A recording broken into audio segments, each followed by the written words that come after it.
Thôi kệ, ta cho riêng trong vạn thế này nữa. Cho năm chân hỏi, tôi riêng trong tờ lý sọc. Bùi dương, thưa ca bình một ngày hơi, mà tôi ăn nhầm một tí, ta ai thưa vậy ở bùi dương nhằm phong màn tí.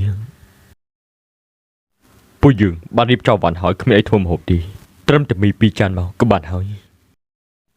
Mới lấy đi, ông cô cho sân tử. Mấy cô phải nhập ra nị tư, sống bay đi nhà mà hạ, còn mình chọn ban nhằm phong. Ní cứ chưa cầm đồng thông, chỉ diêm thơ còn lạc hại hơi. Đừng tí tham em lúc của mình nè, tâm lòng chua tử.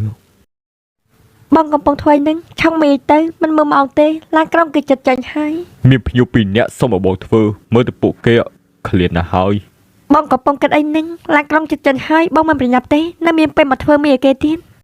មិនក៏លួចច្រឹមម្លេះមីពីកញ្ចប់នេះតែចំណាយពេលប្រហែលទៅมันអាចធ្វើគម្រោងធំបែបនេះបានទេបើគ្មានរបាយការណ៍វិតម្លៃនេះมันមានអ្វីនៅក្នុងហាងទេមានតែមីកញ្ចប់អ្នកតាំងពីបំបីឲ្យប្រាក់ក៏បានដែរណាអរគុណហើយណាឆាប់ញ៉ាំទៅញ៉ាំឬហើយយើងប្រញាប់ទៅ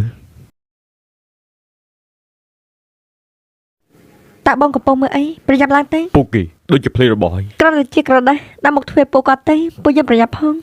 របាយការណ៍នេះពួកយើងក៏បានរៀបចំរយៈពេលកន្លះខែហើយมันអាចធ្វើគម្រោងធំបែបនេះបានទេបើគ្មានរបាយការណ៍វិតម្លៃនេះ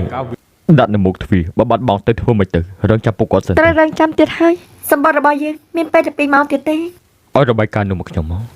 ខ្ញុំបានយកមកទេឲ្យមកបានយកមកទេ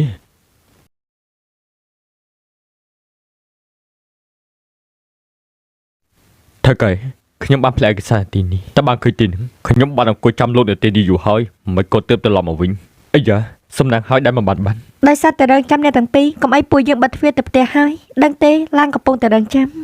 អូនអាឡូអាឡូលោកអូបាត់ខ្ញុំនឹងទៅហើយតែឥឡូវនេះហើយបាទ ឃើញទេពួកយើងខំចិត្តល្អរងចាំពួកគេវិញបើជាចេញទៅមិននិយាយពីអរគុណសោះ ខ្ញុំមិនចង់បាត់ពីអរគុណអីទេកុំឲ្យទៅបាត់បងរបស់គាត់ទៅបាត់ហើយត្រូវហើយថ្ងៃស្អែកមានសបុតឡានទីនឹង មិនមានទេ អូនមិនបានទិញវាទេ មិនមានទៀតទេឆ្នាំនេះពួកយើងគឺមិនបានទៅផ្ទះទេឪពុករបស់ខ្ញុំឈឺ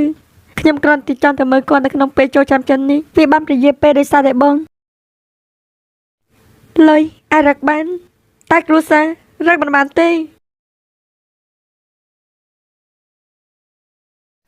ថើកែលោកបានជួយរឿងធំរបស់ខ្ញុំមួយហើយថ្ងៃនេះខ្ញុំក៏មានអំណោយជូនលោកវាមិនថ្លៃទេនេះគឺជាអំណោយជូនលោកថ្ងៃចូលឆ្នាំចិនជូនពរអ្នកទាំងពីរមានសុខភាពល្អនិងសំណាងល្អនៅទល់មុខនោះគឺជាក្រុមហ៊ុនរបស់ខ្ញុំមានបុគ្គលិក100នាក់ចាប់ពីថ្ងៃនេះទៅជារៀងរាល់ថ្ងៃនៅអាហារថ្ងៃត្រង់សូមធ្វើម្ហូប100កញ្ចប់ជារៀងរាល់ថ្ងៃអរគុណលោកហើយខ្ញុំវិញទេដែលត្រូវអរគុណលោកបើអញ្ចឹងក៏បានដែររៀបចំឲ្យបានហើយមែនទេឆាប់ឡើងឡានទៅពួកយើងទៅស្រុកជាមួយគ្នា តែនេះដូចជាមិនសមទេមិនសមអីទៅពួកយើងគឺជាអ្នកស្រុកតែមួយតែចូលចាប់ចិត្តអស់គ្នា